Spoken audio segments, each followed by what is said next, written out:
louvar ao Senhor pela vida de cada um aqui presente, também pela vida dos que nos ouvem lá nas suas casas. Esta é uma linda manhã que o Senhor fez, preparou para todos nós.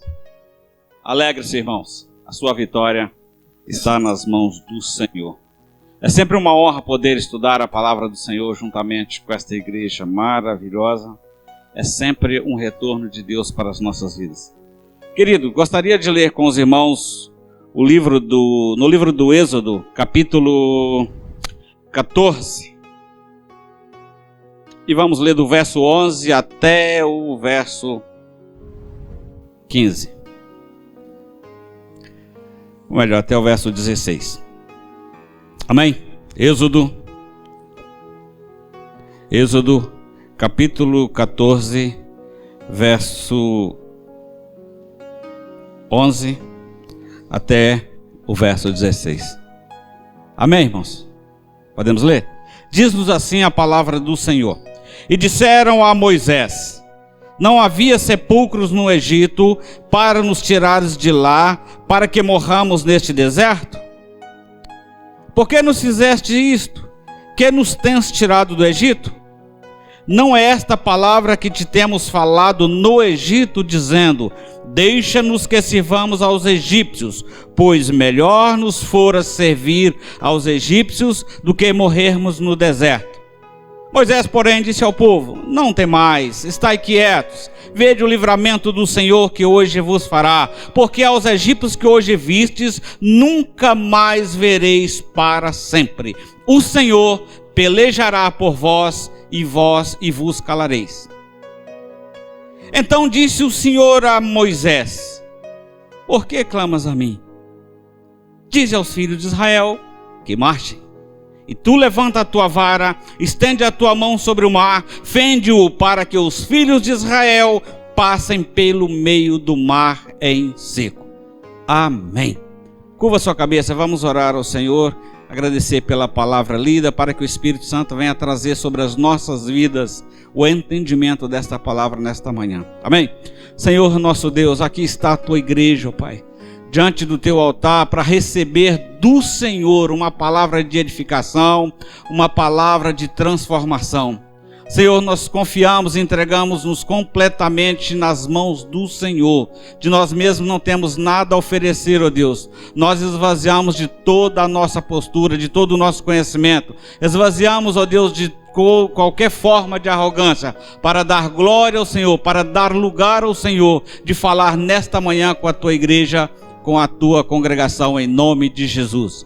E os irmãos podem assentar, dando glória ao nome do Senhor. Amém?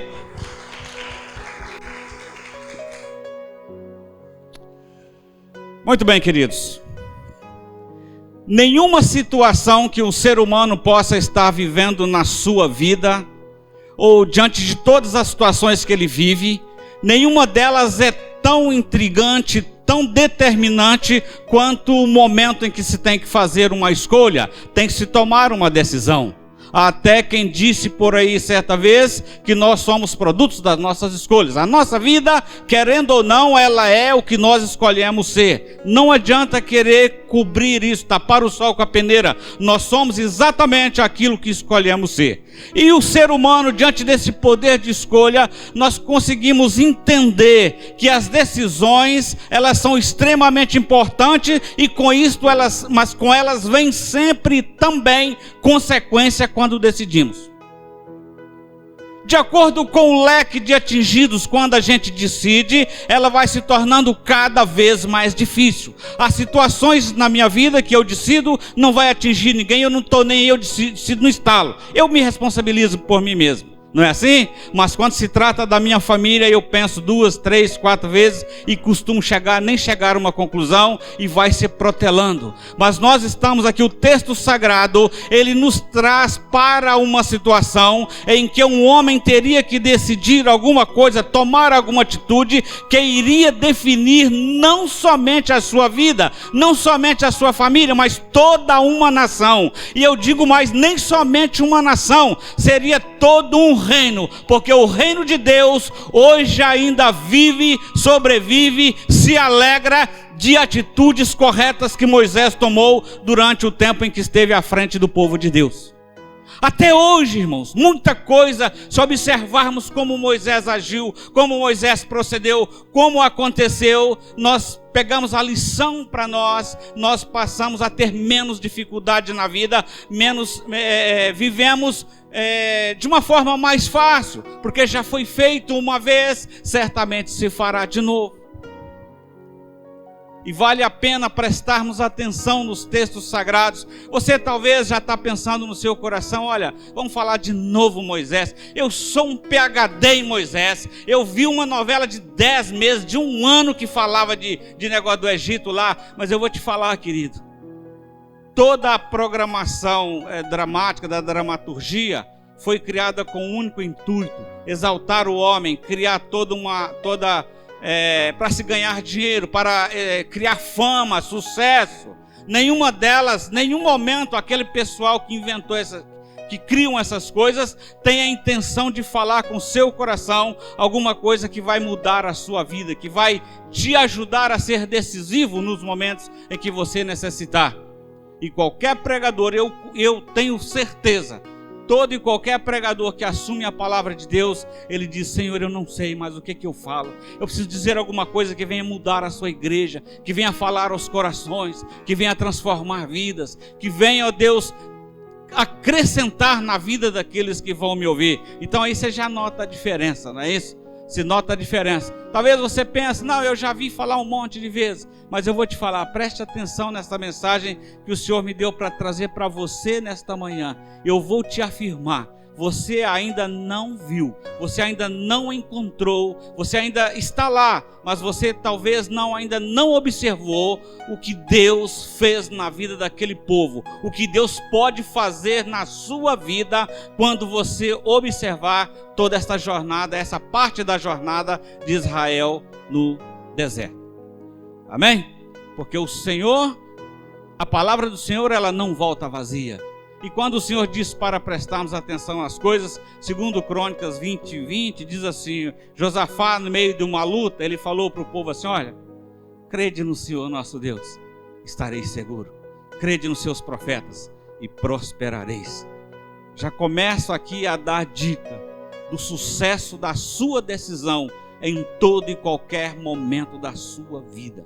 No momento em que a indecisão invadir o seu coração, pense primeiro em crer no Senhor seu Deus. Se você precisar de uma confirmação, comece a procurar por um profeta do Senhor, porque a Bíblia diz que se você crê no Senhor Deus, você vai estar seguro. Se você crê no profeta, você vai prosperar, vai dar certo, vai funcionar. As suas decisões vão te conduzir a um termo seguro. Irmãos, mas nessa situação aqui em que nós vimos o povo murmurando de Moisés, murmurando contra Moisés, murmurando contra a saída para o Egito, murmurando muita coisa, nós sabemos o seguinte, que há todo um caminho que os levou até ali, há toda uma situação que aconteceu ali, e é preciso que nós entendamos em detalhes certos pormenores que aconteceram. Se você voltar à sua página da Bíblia aí, porque todo mundo sabe, Israel viveu 430 anos no Egito, Moisés levantou para libertar. Tudo bem, é uma história um tanto quanto longa, mas eu vou me ater apenas no momento em que eles reuniram ainda no Egito, saíram do Egito, chegaram até a planície de Pi-Hairote, foi onde aconteceu o milagre da travessia do Mar Vermelho. Amém? Então nós vamos ver aqui, se você voltar a sua Bíblia aí, mesmo no livro de Êxodo, no capítulo 12, deixe-me ver aqui exatamente o versículo onde está dizendo que eles se reuniram em Ramessés.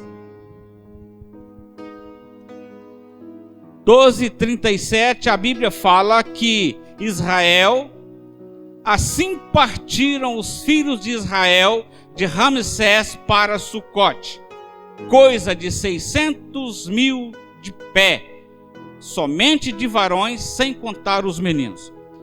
Vamos entender, eu quero que você se situe dentro da história e nós não vamos nos ater aqui a números para não gerar confusão. Eu sei perfeitamente, há muitos teólogos por aí que ficam numa confusão lascada, fazendo contas e mais contas. Irmãos, para nós não interessa. Para mim, que sou um servo de Deus, o que interessa é que o Senhor prometeu tirar a nação e tirou de lá a nação. Há quem faça conta, 600 mil e depois mais mulheres e crianças, chegaram-se a 3 milhões. E o outro vira e diz, não, mas não tinha como ter tanta gente assim no deserto. Esses números, eles não são literais, eles são figurados. E começa aquela lambança toda. O que importa para nós é que Deus prometeu que tiraria uma nação e Ele tirou uma nação. Isto para você é suficiente?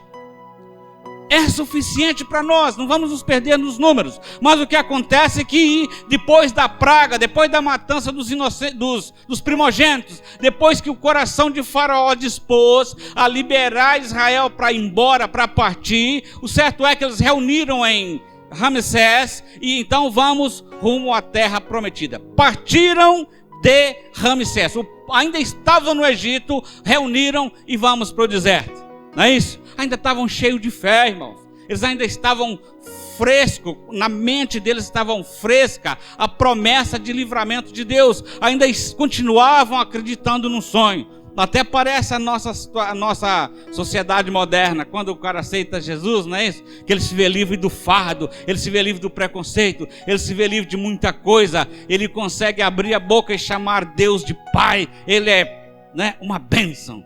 Mas aqui nós vamos ver que à medida que os passos eram dados para o deserto, esse povo que estava todo tranquilo, começou a apertar com Moisés em murmuração. Não é isso? Sair do Egito é fácil. Complicado é o Egito sair de dentro da gente. Esse aqui é o problema. E nós, irmão, não pensa que é diferente não, sabe por quê? O mesmo barro foi usado para fazer Moisés, fez você e eu. O mesmo barro que usou para fazer aqueles murmuradores fez você e eu. Portanto, estamos em equidade. A diferença, ela só existe no nosso nível de entrega a Deus. Como a gente se entrega ao Senhor. Como a gente confia, como a gente marcha, como a gente clama, como a gente parte em direção àquilo que o Senhor nos ordenou. Interessante que quando Deus chamou Moisés, deu uma orientação para ele no versículo 17 do mesmo livro de Êxodo, no capítulo 13, no mesmo, bem perto de onde eu li. O que acontece? O Senhor disse, olha, eu não vou levar esse povo para a terra dos filisteus, para que o povo não desanime com a guerra e volte e queira voltar para trás. Deus tendo cuidado do povo. Porque Deus poderia fazer da seguinte forma: matar todos os filisteus, o povo passava 30 dias, segundo informações, chegaria na terra prometida, e hoje muitas vezes nenhum de nós estaríamos entendendo a força do milagre de Deus quando prometeu salvar aquela nação. Estaria tudo muito simples. Olha, o povo veio, os filisteus fugiram do nada, e se Deus quisesse fazer isso, ele fazia, claro que fazia. Mas estava tudo muito simples, tudo muito singelo. Mas Deus queria mostrar algo muito maior por aquele povo. É lamentável, irmãos, como a gente vê cristãos que se conformam, estão conformados com o pouco que sabem de Deus, com o pouco que entendem de Deus, com o pouco que conhecem de Deus, com o pouco que recebem de Deus. Tem gente que acha que é o suficiente. Aceitei Jesus um dia e sei falar para os irmãos a paz do Senhor, varão abençoado, etc e tal. Esses jargões, e pensa que isto é suficiente. Isto não afasta o inimigo da sua vida, querido. A presença de Deus na sua vida é muito mais do que jargões, palavras. É muito mais. E Satanás, ele só tem medo se tiver Cristo na sua vida. Não é o tempo que você está sentado no banco. Não é a posição que você ocupa. Não é o trabalho que você faz, é o Senhor, é a presença do Senhor. Israel, então, agora vamos começar a marcha no deserto. Veja lá, aí no 13 e 20, no livro do Êxodo, no mesmo capítulo 13, no verso 20, nós vamos entender o seguinte: eles haviam partido do Egito, da cidade de Ramsés. foram andando, obviamente, há quem fez uns cálculos aí, porque até hoje não se consegue precisar. Naquela época não havia cartografia, não havia computador, não havia mapas, não havia muita coisa. Então tudo hoje é suposição, mas supõe-se que saíram de Ramsés, andaram 40 quilômetros até Sucote, e depois agora nós vamos ver no 13 versículo 20, a Bíblia dizendo que eles partiram de Sucote e acamparam em Etã, na entrada do deserto. Ou seja, os estudiosos disseram que aí andaram mais 32 quilômetros, já estavam 72 quilômetros longe do Egito. E Deus havia dito, não, eu não vou fazer com que eles vão pelo caminho mais curto, tem filisteu lá, eles precisam ver um milagre maior. Irmãos, aqui começa a jornada efetivamente de Israel. Aqui começa uma nação provar dentro de todo mundo quem realmente crê e quem realmente não crê. Aqui começa um julgamento interessante entre a fé e a crença das pessoas. Note que eles chegaram então em Etã, na entrada do deserto. Muito bem, andaram mais 72 quilômetros e aqui o Senhor chama a Moisés, já no capítulo 14, no verso 1, a Bíblia diz assim, então falou o Senhor a Moisés, fala aos filhos de Israel que voltem, que acampem diante de Pi-Hairote, entre Migdol e o mar, diante de Baal-Zefon, em frente dele assentareis acampamento junto ao mar. Talvez você não entendeu, porque aqui tem uma palavra, irmãos, que é a palavra que mais traz problema à fé do ser humano nos dias atuais.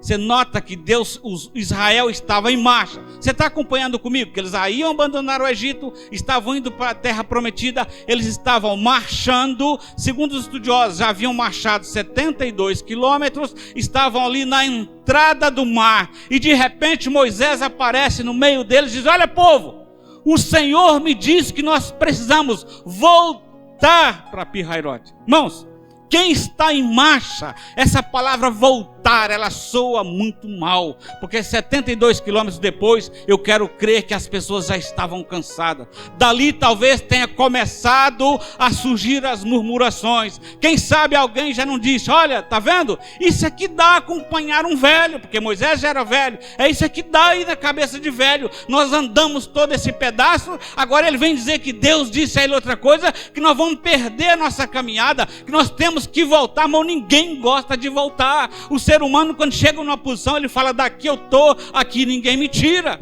Se é pastor, se é diácono, se é presbítero, se é líder de instrumento, se chegar e pedir para fazer alguma coisa que talvez ele imagina que não seja a função dele, ele vira o bico, vai embora da igreja, magoa com todo mundo, porque voltar sempre foi um problema do ser humano. O segredo para ver o mar abrir, querido, começa quando você decide voltar. Voltar aonde? Volta no primeiro amor. Volta naquele tempo em que você era cheio de fogo, em que você chegava aqui e não via defeitos, irmão. Note naquele tempo que você chegava aqui e não via defeito em ninguém. O pastor era o melhor do universo. Nossa, até parecia um Deus. O pessoal do louvor, que coisa impressionante. Gente, mas que igreja bonita. E o tempo começa a passar. Aí você diz, olha, a faxineira não limpou a igreja hoje, tinha copo lá. Opa, o banco está todo amontoado, aquele irmão prega a mesma coisa todo dia, aí começa essas coisas, começa a entulhar. Irmão, se você está precisando atravessar algum mar na sua vida, a palavra do Senhor diz que Deus chamou o povo e diz, vocês têm que voltar, tem que aceitar o direcionamento de Deus, ainda que o direcionamento de Deus vai te levar para um lugar sem saída, porque Pi-Hairote significa local, beco sem saída, local sem saída. Presta atenção, eles iriam para um lugar, irmãos, que alguém já deve ter sacado logo. Nós vamos ficar ali naquela panela e farol vai vir e vai rapar espada em todo mundo, porque tem gente esperta em tudo, você sabe disso, nós sabemos disso. O ser humano daquela época é o mesmo ser humano de hoje, os problemas daquela época é o mesmo, a roupagem só que é diferente, o nível de incredulidade, de arrogância, de murmuração é o mesmo. O nível de falta de compromisso com o que está fazendo na obra de Deus é o mesmo. A gente não pode imaginar que o povo saiu feito um bando de ovelhinha, cabeça baixa. Lá alguém chegou, não, mas Moisés está maluco. Isso é doideira, voltar agora de novo nesse deserto. E garanto para você que esqueceram completamente. De dia tinha uma nuvem, de noite tinha uma coluna de fogo. Eles estavam vendo a mão de Deus manifestando todos os dias. Todos os dias você vem na igreja, todos os dias você vê um homem de Deus, uma mulher de Deus trazendo uma palavra que edifica a sua vida, te chamando para um crescimento. Nenhuma palavra aqui vai te conduzir à derrota, vai te conduzir ao fracasso, vai te conduzir a passos largos para o inferno. Você pode até não gostar, mas todas elas são ditas por Deus para o seu crescimento, para o seu alinhamento com a vontade dele. Ainda que isso seja o contrário do que você imagina. Os espertalhões lá, talvez, mas isso é loucura. Voltar. Não, pensa você estivesse lá. Será que você ia falar, tá bom, Moisés? Você não ia falar, Moisés, voltar mais 30 quilômetros? Que estratégia é essa? Você pirou. Sabe? Se coloca lá naquele deserto. Você andou 72 quilômetros. E agora o velho levanta lá e fala, povo, o Senhor falou. No mínimo a gente ia falar, será que falou mesmo? Será que Moisés não está sonhando? Será que Moisés não está delirando de saudade? Não? Sabe por quê, irmãos? Todo tipo de pressão. Hoje as pessoas falam, eu saí da igreja que eu não aguentei pressão. Ai, pressão do filho, da filha, não sei o que, não sei o que, não sei o que. Irmãos, Moisés viveu submetido a todo nível de pressão.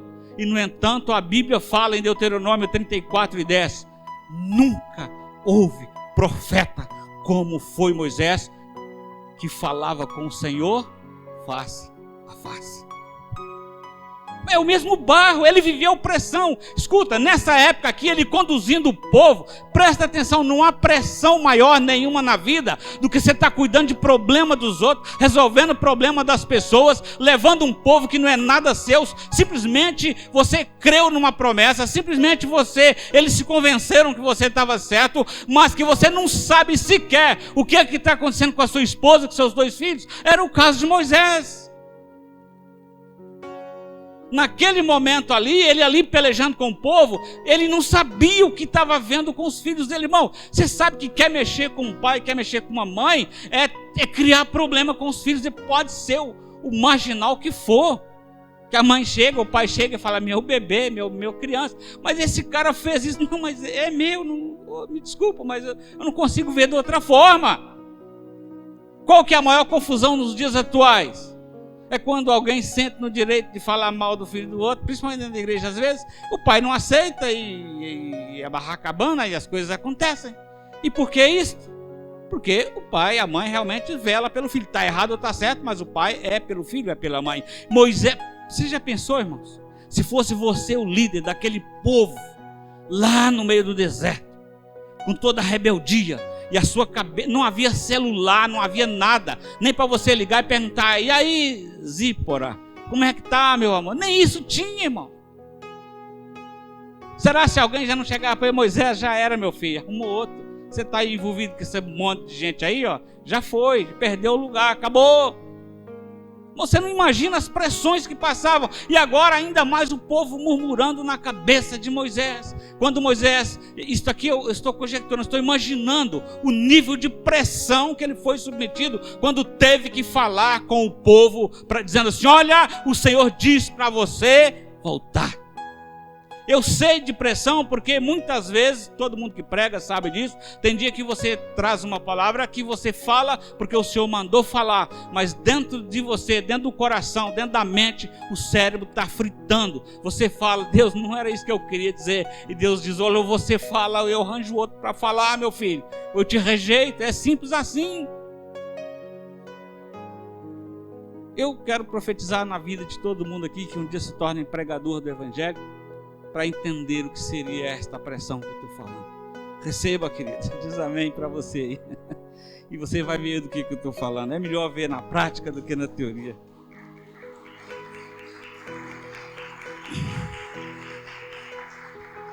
Então Moisés chega para o povo e fala: vamos voltar. Vamos voltar. Até ali estava tudo bem.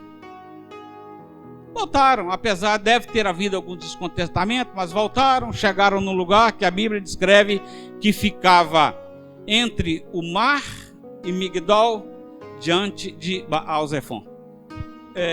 Eu fui pesquisar algumas coisas e encontrei que essa terra Baal-Zefon era uma terra muito fortificada, composta por... Isso é a história, não está na escritura. Umas pessoas se arriscam a dizer, eu também não posso afirmar com certeza que seria assim, porque alguns dados, até hoje, quem estuda não tem com tanta certeza. Mas diz que era uma terra de canibais, pessoas dispostas a devorar aos outros, ainda vivo.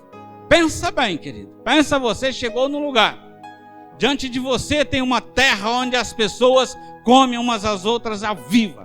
Ainda ali, está mexendo, eles já estão arrancando pedaços e comendo. Porque esta era a gente. Do outro lado, na sua direita, muito provavelmente, ficava lá uma montanha, uma torre, uma elevação muito grande, Migdal. À sua esquerda ficava o mar e você não tem um barco, não tem nada. E você está ali então, naquela planície acampado. Você chegou ali, as pessoas, Israel chegou ali e pareceu que estava tudo bem. Até aí estava tudo bem, aparentemente. Porque a Bíblia diz que a nuvem não deixou de acompanhá-los. A coluna de fogo também não deixou de acompanhá-los. Então eles estavam guardados pelo Senhor. Mas de repente, não mais que de repente, eis que alguém muito esperto olha para trás, vê uma poeira e diz: olha, tem um negócio esquisito. Tem uma coisa acontecendo lá para baixo.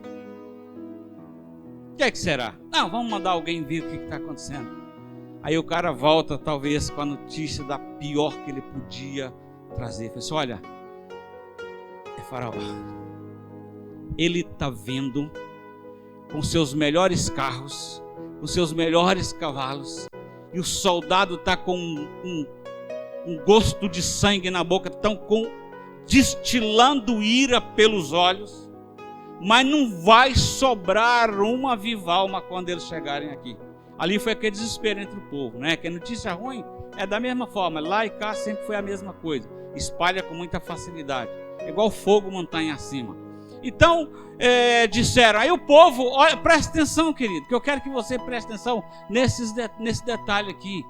E o povo ficou sabendo disso, clamaram ao Senhor, mas acabaram de clamar ao Senhor, foram para cima de Moisés murmurar. Parece que clamor e murmuração, parece que é a mesma coisa, parece que anda uma coisa do lado da outra. Sabe por que muita coisa não acontece, querido? Porque nós somos seres humanos tendenciosos a ficar entre esses dois pensamentos. Ou às vezes clamamos, às vezes murmuramos e ficamos entre janeiro e sai janeiro. E a condição cristã dessa sociedade, a condição cristã dos nossos dias é sempre o mesmo. Clamamos ao Senhor, louvamos ao Senhor, adoramos ao Senhor, mas na primeira oportunidade não pensamos duas vezes antes de levantar também uma murmuração. Foi assim. Aí chegaram para Moisés e disseram: Moisés, nós não conversamos, Moisés, que as coisas não seriam assim. Nós não falamos para você que nós não queríamos morrer lá no deserto. Nós não queríamos morrer no deserto. Era melhor, lá no Egito tinha sepultura, Moisés. Mas sabe por quê, irmãos? Que eu começo a pensar nessa situação aqui? O seguinte: em todos os tempos onde o homem existiu, sempre existiram aqueles egoístas. Eu não acredito que essas pessoas que estavam aqui em murmuração eram aqueles que estavam debaixo de chicote todos os dias. Não eram aqueles que estavam todos os dias sendo massacrados, sendo humilhados, sendo desprezados. Muito provavelmente alguém ali, através de uma delação, muitas vezes ou através de uma traição ao seu povo, à sua fé, conseguia privilégios entre aquele povo, e provavelmente para ele não estaria tão ruim assim o Egito. Porque a escravidão, ela submete a humilhação, a trabalho forçado. A escravidão nos conduz a isto. Conduz o homem a isto, a trabalhar para os outros, não trabalhar para si. Mas havia alguém preferindo estar lá porque talvez ele tivesse saído da fé. Para ele talvez não interessava o sofrimento alheio. Não havia a questão do amor ao próximo. Não se amava. O negócio para mim tá bom, o resto que se vire. Eu não quero estar no deserto. Eu quero estar onde eu deveria estar, vivendo com os meus privilégios, com as minhas oportunidades. Então esse povo começou então a fazer mais pressão em cima da cabeça de Moisés. O versículo 11 está dizendo: disseram a Moisés, não havia sepulcros no Egito? Olha, lá havia sepulcros, Moisés. Você poderia ter nos deixado morrer lá. Irmãos, presta atenção no que eu disse para você. Moisés estava lidando com problemas e ele já tinha os seus próprios problemas, as suas próprias angústias, as suas próprias aflições. Ele estava longe da sua família. Ele estava cuidando de pessoas que não eram dele. E, no entanto, não tiveram piedade em chegar para cima de Moisés. Note que clamaram ao Senhor. Imediatamente ao clamar ao Senhor, misturaram a fé com murmuração. É uma combinação que não dá certo. Então Moisés, aí passando agora para o versículo, no versículo 13, Moisés disse ao povo: não temais, estai quietos, vede o livramento do Senhor, que hoje vos fará. Porque aos egípcios que hoje vistes, nunca mais vereis para sempre. O Senhor pelejará por vós e vos calareis. Moisés, então, diante desta ameaça, diante dessa pressão, diante dessa murmuração do povo, Moisés falou para eles: olha, calma, confia no Senhor, não tema, está quieto, espera pelo livramento do Senhor. Irmãos, mas só que eu acho interessante aqui no texto, é que do versículo 14 para o versículo 15, eu quero acreditar que há um pequeno lapso de tempo, que as coisas não aconteceram imediatamente conforme está escrito. Eu creio que depois dessa pressão, depois de Moisés ter falado ao povo, eu quero acreditar que ele foi conferir com o Senhor. Porque funciona assim, irmãos, diante da pressão, diante de situações, se você quer aprender a fazer a coisa certa, comece a fazer o seu tempo sozinho com Deus. É a forma, não é ligar para o irmão, não é ligar para o outro, não é ligar para a sogra, para o genro, para a nora, não é ligar para o amigo, não é ligar para aquele ou para aquele, é com o Senhor. Eu quero crer que depois de falar com o povo, Moisés foi clamar ao Senhor.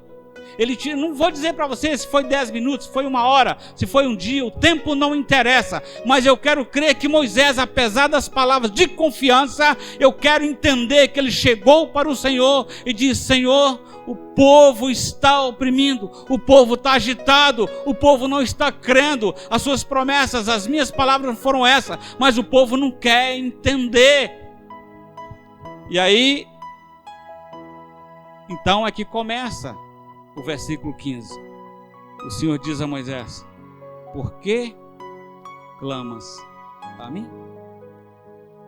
Irmãos, a pergunta do Senhor para a sua vida nesta manhã, lá pelo problema que você está enfrentando: por que clamas a mim? O Senhor já providenciou toda a saída para você. Jesus, quando esteve no mundo, ele diz: olha, no mundo tereis aflição, mas tem de bom ânimo, eu venci o mundo. Por tabela ele diz que você vai vencer também. O homem sofre é porque quer, irmãos. A maioria dos problemas que a gente fica reclamando não são problemas. É porque a gente começa a olhar para Faraó, a gente começa a olhar para o exército de Faraó, a gente começa a duvidar das promessas de Deus. Deus te prometeu uma coisa, querido, Ele vai cumprir. Eu estou falando se Deus prometeu. Não estou falando daquele metido a profeta que fala um monte de coisa na sua cabeça, às vezes até com o intuito de arrancar o dinheiro do seu bolso e te promete mundos e fundos de coisas e você fica crendo naquilo. Estou falando que Deus te prometeu. Mas e como é? Aí você talvez vai me perguntar, eu já sei que você perguntou, como é que eu sei quando Deus me prometeu? Irmãos, muito fácil. Se você desenvolver intimidade com Ele, você não vai errar. Se você desenvolver intimidade com Deus, intimidade com o Espírito Santo, você não vai falhar. Como você desenvolve intimidade com o Espírito Santo? Irmãos, eu não estou falando para banalizar o Espírito Santo, não estou falando para banalizar a Deus. Nós temos aí uma estrela pop aí, que ela ensinou o povo a chamar Deus de o cara lá de cima, criou uma música, e ficou todo mundo, não sei o que, não sei o que. Irmãos, não é isso que eu estou falando, isso é banalizar, isso é blasfemar de Deus, porque qualquer profeta grande do Antigo Testamento chegava-se a Deus sempre dizendo, Senhor meu, Deus meu. Deus é sempre Deus, Deus é sempre Senhor, não é chamando Ele de cara de cima, ou cara de baixo, ou cara de sei lá de onde, que você pode provar, ou está provando para você que tem intimidade com Ele. A gente tem intimidade com Deus quando a gente começa a clamar e a entender, Deus, eu preciso estar na Tua presença. É quando você chega no seu TSD e começa a falar de coisas, fala de coisas que há escondidas no seu coração, que você não tem coragem de abrir a boca para ninguém. Chama para Deus e fala com Ele em particular. Aí começa a desenvolver uma intimidade. Não pense que Deus está olhando para você e para mim e vendo perfeição. Ele conhece as nossas imperfeições, mas tudo o que Ele quer é que a gente se assente um momento e diga para Ele as nossas dificuldades. Quando você começa a ver em Deus como um amigo, o Espírito Santo como um orientador, quando isso começa a acontecer, esse relacionamento fica cada vez mais íntimo. Pode ser, nunca se sabe, um ser humano, ele é sujeito a muitas coisas. De repente ele é até uma pessoa bem vista na sociedade, bem vista na igreja, bem vista no meio onde ele vive, mas o coração é cheio de promiscuidade. Ele jamais tem coragem de contar isso para o pastor, para quem quer que for. Mas se ele chegar para Deus e falar, Deus vai falar assim, eu sei, mas eu vou te ajudar. Eu vou tirar isso de você, meu querido. Eu vou tirar isso de você porque eu quero pureza na sua vida. Eu quero te preparar para levar para o céu. Porque enquanto a gente vai escondendo as coisas que a gente tem, elas vão ficando, se você esconder, elas vão ficar escondidas. Mas tudo não está livre, patente aos olhos de Deus? Claro, querido. A presença de Deus na nossa vida, ela pode se dar de duas formas. Ela pode se dar como uma presença, que Deus é tão grande que Ele preenche todos os espaços do universo e não está nem está acontecendo com você, ou a presença dele pode estar na sua vida como uma presença manifesta, onde Ele te ajuda, onde Ele te apoia, onde Ele te incentiva, onde Ele te dá forças para caminhar para frente.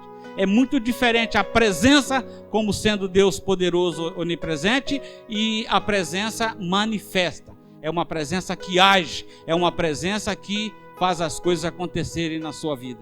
Amém? Portanto, meus queridos, Moisés, então, o Senhor disse para ele, Moisés, por que clamas a mim? Irmão, sabe de uma coisa que eu aprendo nisso aqui? Tem momento que é de clamar, mas existe momentos na nossa vida que é para agir, que é para fazer, que é para tomar decisão. Por isso que eu falei para você, as decisões, elas são importantes na nossa vida. Toda a nossa vida é consequência das nossas decisões. Você pode decidir hoje ser fiel ao Senhor. Você pode decidir nesta manhã em ser amigo do Senhor, em ser íntimo do Senhor. Você pode fazer isso, ou você pode continuar sofrendo. Você pode decidir no seu coração, na sua vida, voltar uns passos atrás, recomeçar na sua fé, ou você pode seguir em frente, coração endurecido, lutar com os filisteus. Mata um hoje, levanta outro amanhã, mata outro depois, levanta outro, e a vida passa sempre com lutas. Não é raro encontrarmos pessoas, você diz, como está, irmão? Vamos lutando, né? A vida está assim, está um problema, e vamos lutando, e vamos mais 2 anos, 3 anos, 5 anos, 10 anos, luta. Não há vitórias para contar, porque o segredo para se ter vitória, irmão, é quando você volta atrás. Volta uns passos. A Bíblia diz, olha, confie no Senhor, não estribe no seu próprio entendimento, e Ele endireitará as tuas veredas, endireitará os teus caminhos. É o Senhor, é no Senhor que as saídas se encontram. Ainda que o Senhor te mande voltar, e os seus olhos carnais, o seu conhecimento, vai te dizer, olha, você está indo para um local sem saída, você está indo para um local sem solução, mas você tem que ter a convicção, o Senhor mandou, é porque vai funcionar. Se alguém disser, olha, lá tem muita montanha, não, meu Deus fez as montanhas, Ele pode transformá-las em terra plana. Ai, mas lá tem o mar, não, mas o meu Deus já abriu uma vez, vai abrir de novo. E tem uma música que já não se canta mais, né? Dizem que ficou velha. Se diante de mim o mar não se abrir, Deus vai me fazer andar sobre as águas. Não é isso? Pedro já andou uma vez, irmão, você também pode andar e eu também posso andar. Depende das circunstâncias, depende do momento, depende da decisão. Em você está indo numa direção, essa direção é a certa. O meu coração diz que o caminho é esse. A inclinação do meu coração, o meu vizinho está dizendo, o meu irmão está dizendo, às vezes até o pastor está dizendo, mas o Espírito Santo está dizendo, volta, porque aonde você está indo vai te levar de encontro a filisteus, a uma terra de guerreiros implacáveis. Volta, porque eu vou providenciar um livramento ainda maior para a sua vida. Bom, receba para a sua vida, querido. Grave nas tábuas de carne do seu coração esta palavra. Se em algum momento da sua vida você se sentir que o Senhor está te levando de volta, se os seus olhos não estão vendo saída, confie no Senhor. Confie no Senhor, estará seguro. Amém? Então o Senhor disse para Moisés, mas olha que coisa fantástica, presta atenção. Deus, para ter falado com Moisés, por que clamas a mim? De certo, ele estava clamando, ele estava ali, Deus, e agora Deus, o povo está assim, o povo está assado, o que eu faço, Senhor? Dá uma direção. Aí Deus chegou para ele e disse, Moisés, por que clamas a mim? Escuta, irmãos, Deus falou para Moisés uma palavra que mexeu com todos os neurônios de Moisés. Eu vou te explicar para você por quê. Ele disse assim para Moisés, diga ao povo de Israel, aos filhos de Israel, que marchem.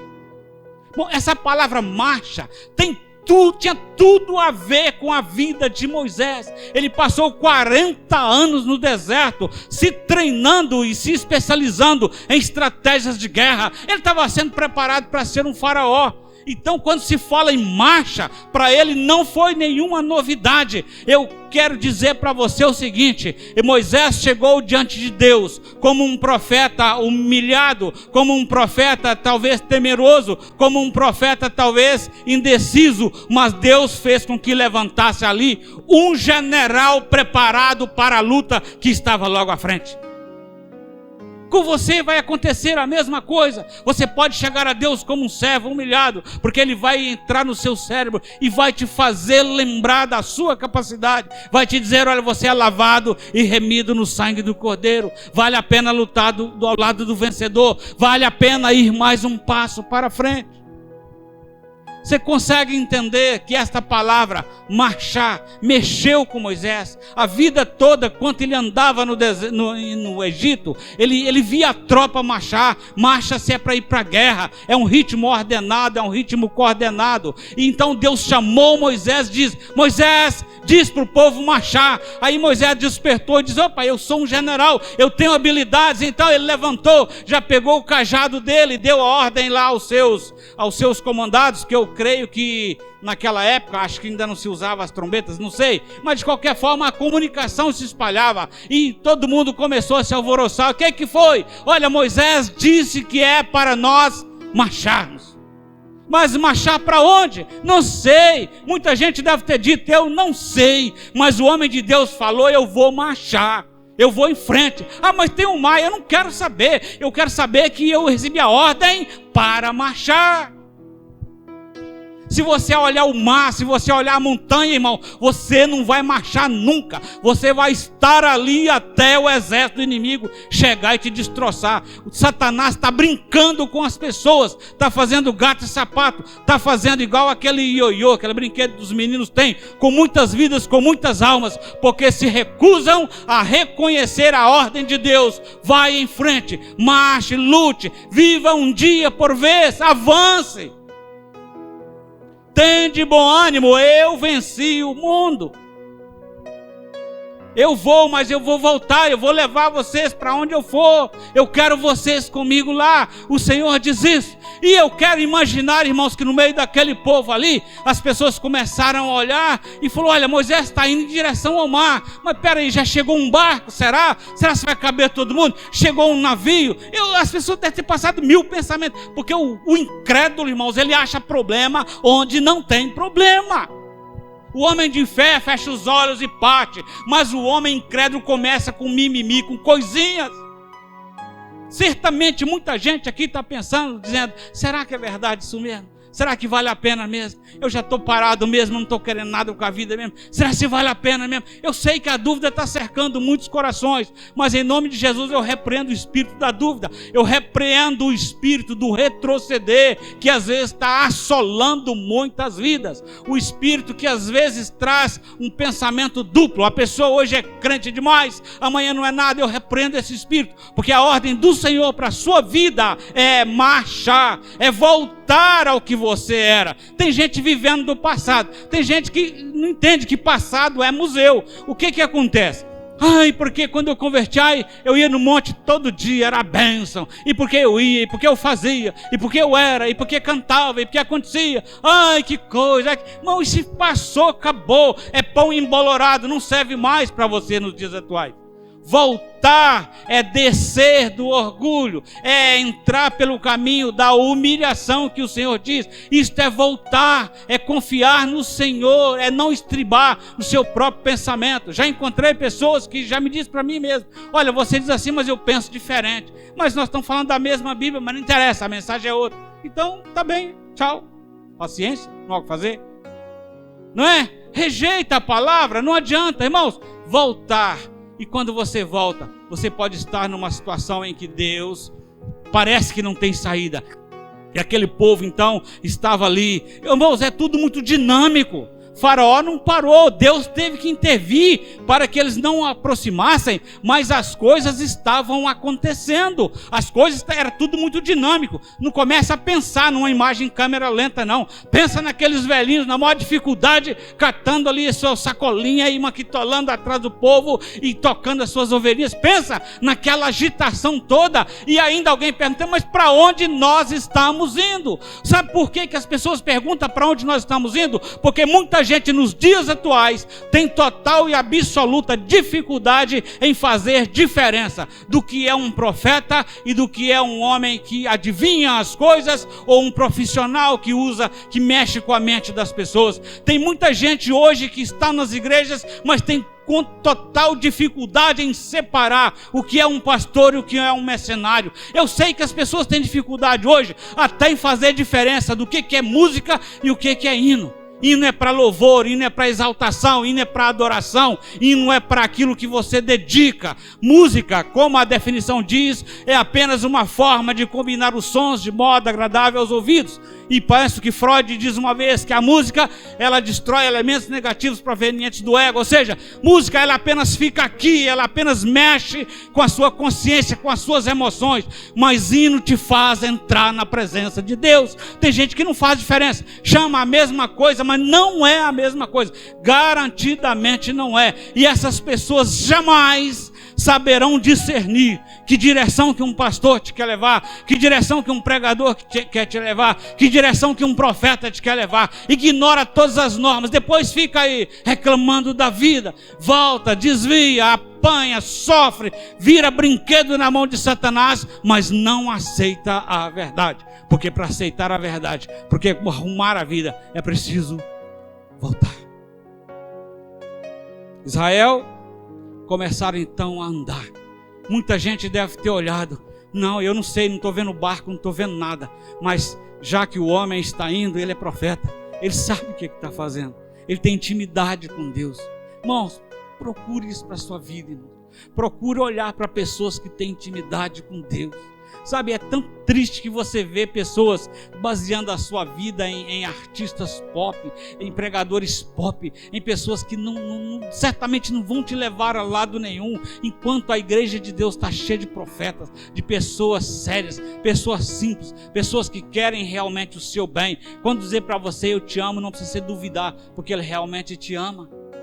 Está cheio. Aprenda isso para a sua vida. Se você precisar que o mar abra uma vez, se você precisar de um milagre extraordinário de Deus na sua vida, aprenda a diferenciar um profeta de um adivinho, um pastor de um mercenário. Aprenda a diferenciar o que é um hino, o que é uma música. Aprenda a diferenciar as pessoas que realmente te amam ou as pessoas que dizem que te amam. Aprenda essas diferenças, querido. E certamente o milagre de Deus vai acontecer na sua vida. E aí a coisa mais interessante. E Moisés vai indo e o povo começou a chegar. E a Bíblia diz que Deus diz para ele: olha, estende a sua mão, estende o seu cajado. Soprou um vento forte, o mar abriu. É outra coisa que os homens ficam aí tentando dizer: ah, foi na maré baixa, foi nisso, foi naquilo. Irmãos, a Bíblia diz que o mar abriu, para mim é suficiente. O mar abriu e eles passaram. 1 metro d'água, 10 metros d'água, 100 metros d'água, o mar abriu e eles passaram em terra seca. Simples assim. Não vamos ficar querendo complicar as coisas, rebuscar de coisas que não fazem sentido para nós. Não é isso? E o mar abriu e o povo passou. Irmãos, que coisa interessante. O povo avançando. À medida que o povo avançou, deu um espaço. Os soldados também entraram no mar. Sabe de uma coisa, irmãos? Só que o povo de Deus triunfou. Os soldados pereceram. O perigo de andar no rastro da bênção é isso. Porque quando você tem a bênção, quando você faz parte dos amados, dos eleitos do Senhor, a bênção fica com você. Quando você apenas vai no rastro da bênção, um momento ela vai cessar e você vai perecer. Tem muita gente que fica aí brincando com o evangelho porque o pai é muito crente, a mãe é muito crente. Ah, meu pai ora muito para mim, já chega para mim. Não vou dizer que é mentira, não. Você é alcançado pela misericórdia de Deus. O problema todo é que viver na sombra da bênção, viver no rastro da bênção, te coloca em perigo. Porque quem vive no rastro, um momento vai cessar. Que quando a água fecha, os rastros apagam. Não tem mais rastro. Irmãos, procure fazer parte do povo de Deus. Venha para o culto, entra na igreja e fala: olha, eu vim para adorar-te, eu vim para louvar-te, eu vim para te exaltar, porque o Senhor é grande, o Senhor é bom. Chega para Deus lá no seu TSD, comece a praticar isso, irmãos, e comece a dizer: Senhor, olha, eu quero voltar, Senhor. Eu acho que eu cresci demais, eu estou exaltado demais, eu estou bom demais naquilo que estou fazendo, eu já nem ouço conselho de ninguém, porque eu canto bem, eu prego bem, eu sou o cara mesmo do negócio. Começa a dizer a Deus: olha, Deus, mas eu entendo que isso é perigoso, eu quero voltar à sua dependência, eu quero voltar a ser guiado pelo Senhor. E faz uma aliança com Deus, diz: Deus, eu sei que ainda que tiver mar de um lado, montanha do outro, e Baal-Zefon na frente, ainda que Faraó estiver vindo atrás para arrebentar com tudo, eu sei que o Senhor é o meu guardador, o meu protetor. Querido, cresça na fé do Senhor, em nome de Jesus, para a glória do nome dele. Eu profetizo sobre a sua vida, que o Espírito Santo possa te convencer naquilo que você tem necessidade de voltar e está com dificuldade, querido. Não tenha vergonha, não precisa falar comigo, nem com o pastor, não precisa procurar nenhum ser humano para você falar. Chega lá dentro do seu quarto e diz para ele: Espírito Santo, eu quero voltar, Espírito Santo.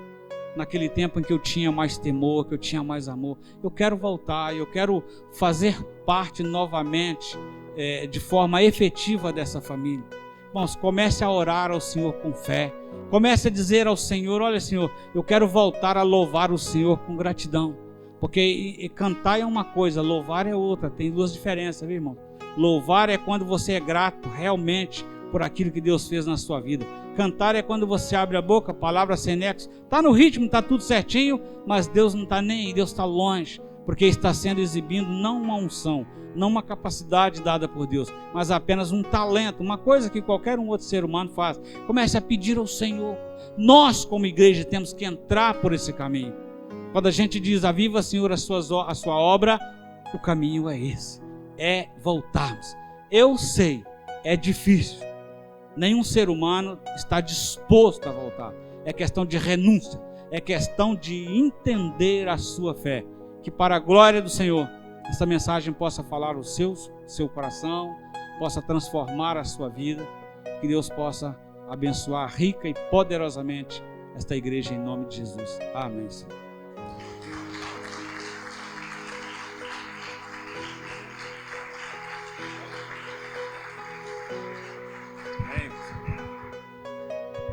Glória a Deus. Amém. Coloque de pé no seu lugar, em nome de Jesus.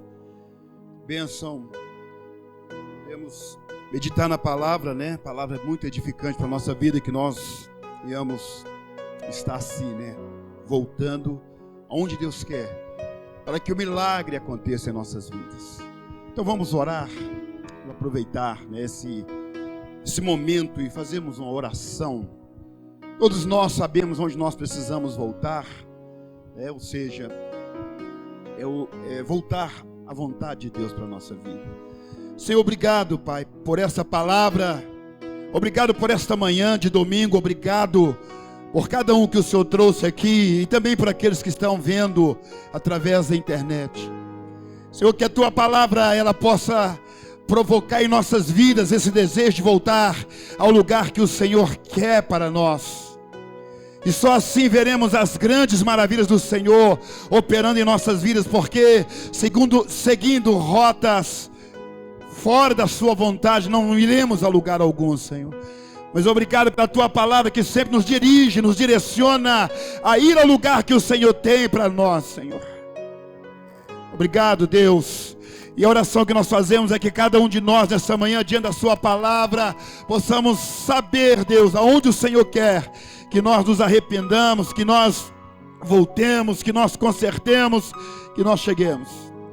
Dá vitória à Tua igreja e não nos deixe perdidos, nem envergonhar diante de circunstâncias perigosas que temos que enfrentar, diante de inimigo que vem atrás de nós, que diante de inimigos que são ameaçadores, que o Senhor nos ensine, ó Deus, a avançar, sabendo que o Senhor está na frente, e que esse mar vai se abrir, Senhor, e que chegaremos do outro lado, para a glória do nome do Senhor. Aleluia, amém. Nós iremos atravessar, porque Deus está na frente. Amém.